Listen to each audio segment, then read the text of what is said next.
जूड chapter 1। यहूदा की ओर से जो यीशु मसीह का दास और याकूब का भाई है, उन बुलाए हुओं के नाम जो परमेश्वर पिता में प्रिय और यीशु मसीह के लिए सुरक्षित हैं। दया और शांति और प्रेम तुम्हें बहुतायत से प्राप्त होता रहे।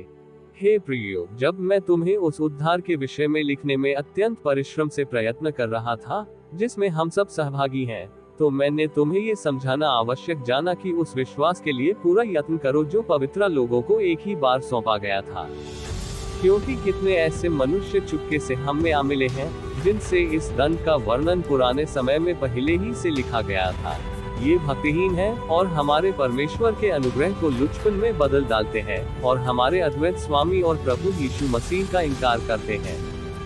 पर यद्यपि तुम सब बात एक बार जान चुके हो, तो भी मैं तुम्हें इस बात की सुधि दिलाना चाहता हूँ कि प्रभु ने एक कुल को विदेश से छुड़ाने के बाद विश्वास न लाने वालों को नाश कर दिया।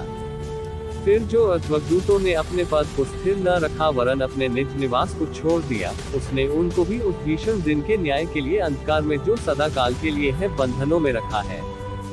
जिस रीति से सदोम और अमोरा और उनके आसपास के नगर, जो इनकी नाय व्यभिचारी हो गए थे और पराये शरीर के पीछे लग गए थे, आग के अनंत दंड में पड़कर दृष्टांत ठहरे हैं, उसी रीति से ये स्वप्नदर्शी भी अपने अपने शरीर को अशुद्ध करते और प्रभुता को तुच्छ जानते हैं और ऊंचे पद वालों को बुरा भला कहते हैं। परंतु प्रधान स्वर्गदूत मिकाएल ने जब शैतान से मूसा की लोथ के विषय में वाद विवाद करता था, तो उसको बुरा भला कह के दोष लगाने का साहस न किया, पर यह कहा कि प्रभु तुझे डांटे।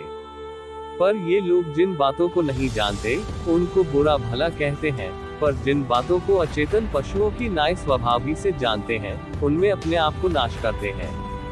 उन पर हाय कि वे कैन की सी चाल चले और मजदूरी के लिए बिलाम की नाय भ्रष्ट हो गए हैं और कोरह की नाय विरोध करके नाश हुए हैं। ये तुम्हारी प्रेम सभाओं में तुम्हारे साथ खाते पीते समुद्र में छिपी हुई चट्टान सरीखे हैं और बेधड़क अपना ही पेट भरने वाले रखवाले हैं। वे निर्जल बादल हैं जिन्हें हवा उड़ा ले जाती है, पत्थर के निष्फल पेड़ हैं जो 2 बार मर चुके हैं और जड़ से उखड़ गए हैं।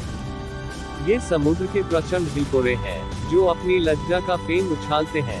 ये डावाडोल तारे हैं जिनके लिए सदा काल तक घोर अंधकार रखा गया है। और हनोक ने भी जो आदम से 7वीं पीढ़ी में था, इनके विषय में ये भविष्यवाणी की कि देखो, प्रभु अपने लाखों पवित्रों के साथ आया कि सब का न्याय करे और सब भक्तिहीनों को उनके अभक्ति के सब कामों के विषय में, जो भक्तिहीन पापियों ने उसके विरोध में कही है, दोषी ठहराए। ये तो असंतुष्ट, कुड़कुड़ाने वाले और अपने अभिलाषाओं के अनुसार चलने वाले हैं और अपने मुंह से घमंड की बातें बोलते हैं और वे लाभ के लिए मुंह देखी बड़ाई किया करते हैं। पर हे प्रियो, तुम उन बातों को स्मरण रखो जो हमारे प्रभु यीशु मसीह के प्रेरित पहले कह चुके हैं। वे तुमसे कहा करते थे कि पिछले दिनों में ऐसे ठट्ठा करने वाले होंगे जो अपनी अभक्ति के अभिलाषाओं के अनुसार चलेंगे। ये तो वे हैं जो फूट डालते हैं, ये शारीरिक लोग हैं जिनमें आत्मा नहीं। पर हे प्रियो, तुम अपने अति पवित्र विश्वास में अपनी उन्नति करते हुए और पवित्र आत्मा में प्रार्थना करते हुए अपने आप को परमेश्वर के प्रेम में बनाए रखो और अनंत जीवन के लिए हमारे प्रभु यीशु मसीह की दया की आशा देखते रहो। और उन पर जो शंका में है दया करो और बहुतों को आग में से झपट कर निकालो और बहुतों पर भय के साथ दया करो, वरन उस वस्त्रा से भी घृणा करो जो शरीर के द्वारा कलंकित हो गया है।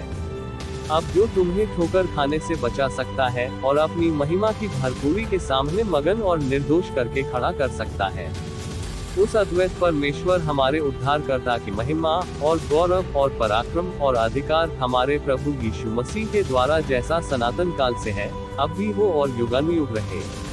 आमीन।